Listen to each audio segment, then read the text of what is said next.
بسم الله الرحمن الرحيم. اهلا وسهلا بيكم في حلقة جديدة وكلام عن الكورة مع احمد اسامة. ما ننساش اللايك والسبسكرايب عشان الفيديو يوصل لكل الناس. اللايك والسبسكرايب، عايزين الفيديو ده يوصل لكل الناس. نبدأ النهاردة الحلقة بتاعتنا. عايزين نقول على موضوع رحيل امام عاشور ورحيل سيد عبد الحفيظ. في كواليس كتير محدش يعرفها.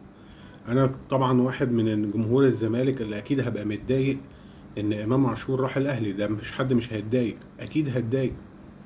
بس اللي محدش يعرفه هو امام عاشور يا جماعه، انا مش بدافع عنه، بس امام عاشور يا جماعه زملكاوي جدا. وفي ناس انا اعرفها اتصل يعني كلموه وهو كلمهم، قال يا جماعه انا من ساعه لو انت تفتكروا معايا، انا رجعت من الاحتراف، رجعت على نادي الزمالك بتمرن وبتعالج في نادي الزمالك. اتكلمت معاهم ان انا عايز اجي وعايز العب. الاداره السابقه قالت احنا مش هنقدر يعني خدنا فلوس مش هينفع نرجعها تاني، ما عندناش المبلغ ال3 مليون دولار. وفعلا لو تلاحظوا لغايه دلوقتي الزمالك مفكش القيد. القيد مطلوب 1.5 مليون دولار، مش الزمالك مش عارف يدفعها عشان يفك القيد. فقال لهم يا جماعه انا مستعد اجي امضي معاكم دلوقتي، لكن هتخلصوني من النادي. فطبعا اصبح يجي كل يوم ومفيش حد من الاداره بيعبره. فخلاص، فطبعا جاله عرض من نادي تاني، النادي الاهلي. وطبعا في حاجه بس معلومه عشان بس برضو في الكواليس اللي الناس كتير ما تعرفهاش. حصل جنتلمان اتفاق جنتلمان بين النادي الاهلي ونادي بيراميدز على صفقتين، وهي كالاتي: صفقه بوبو الاهلي ما يخشش فيها، صفقه امام عاشور بيراميدز ما يخشش فيها. الاتنين دول يا جماعة، الصفقتين دول، ده الفرقتين اتفقوا مع بعض اتفاق جنتلمان. هو كده كده احنا عارفين ان مفيش تقارب في وجهات النظر، لكن ده يعني عناصر اللي ليها الكلام هنا في مدير التعاقدات عمرو بسيوني في بيراميدز وامير توفيق.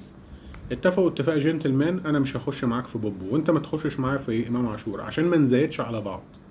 وفعلا انسحب الاهلي من صفقه بوبو وتركز على امام عاشور. انسحب بيراميدز من صفقه امام عاشور وركز على بوبو وخد معاهم الثلاثي مهند لاشين ومرعي.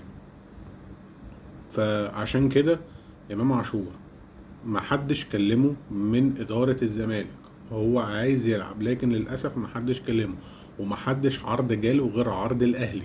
حتى بيراميدز انسحب، بيراميدز نفسه ما جالوش عرض من بيراميدز. وبالنسبه للاهلي هي صفقه جماهيريه، طبعا هي صفقه جماهيريه كبيره بالنسبه للاهلي. فعشان كده موضوع امام عاشور ده، يعني انا في بعض الفيديوهات، يعني اهلاويه او زملكاويه اللي بيفهموا قوي وفاهمين قوي، يلاقوا امام عاشور بيحيي، يمسك التيشيرت، يمسك العلم في اعلانات اللي بيعملها المطاعم بتاعت الاكل، هو نفسه بيضحك وانا نفسي بضحك، لان انا يعني انا عارف ان هو الراجل ده زملكاوي، لكن ده اسمه شغل واحتراف. خلاص هلعب لاخر دقيقه واخر ثانيه احترافي للنادي ده. عكس مثلا كهربا، لا يا جماعه كهربا اهلاوي جدا وهو بيلعب في الزمالك والناس عارفه ان هو اهلاوي، لكن هو بيأدي اللي عليه. ففي معروف كل واحد انتمائه ايه وحياته ايه. الحاجه التانية اللي عايز اتكلم فيها هي كابتن سيد عبد الحفيظ. كابتن سيد عبد الحفيظ يا جماعه مهما يحصل ومهما ليه ومهما عليه، هو مش هيطلع هيتكلم في اي حاجه خالص. 12 سنه شغل في الاهلي، مش هيتكلم في اي حاجه ولا هيقول الاسباب. ليه؟ اولا هي عادته وتقاليد النادي الاهلي ان هو ما بيتكلمش ولا بيطلع الاسباب. ثانيا هو برضه سيد حفيظ ذكي، عارف ان هو هيرجع في يوم من الايام، لكن لو اتكلم يبقى قفل الباب. لكن عدم حديثه هو موارب الباب. تمام. لو كان ناس تقول لك ايه، لا اصل هو اتفاق، لا ما كانش في اتفاق، هو الموضوع صدمه للجميع وكل الاهلاويه متضايقين ان سيد حفيظ مشي، لان هو من اشطر الناس والناجحين. فاكيد الكواليس لو في حاجه حصلت، بصرف النظر ايه اللي حصل، هو سيد حفيظ عمره ما هيتكلم، الاداره عمرها ما هتتكلم عشان يرجع مره تانية يقدر يشتغل. فدي ملخص موضوع سيد عبد الحفيظ وملخص موضوع امام عاشور. في بقى حاجة انا عايز اقولها ومش بعيدا عن الانتماء. شوفوا كده يا جماعة، نراجع كده التاريخ كده شوية. يعني مين نجح؟ صفقات مشيت من الزمالك وراحت الاهلي نجحت؟ مفيش حد نجح. انا بتكلم انتهت على ايه، عشان بس ما حدش يقول لك كهربا ما هو صفقة ناجحة. ماشي، يعني انا ما قلناش حاجة، بس احنا ننتظر نهايتها هتبقى ايه. ده يا جماعة محمد مصلحي طلع مع هاني حتحوت من كام يوم وقال انا اتعرض عليا كهربا ضمن صفقة مروان عطية. ايه رأيكم ايه؟ ف يعني انا بعيدا عن اي انتماء، بس لو نركز كده مفيش حاجة نجحت.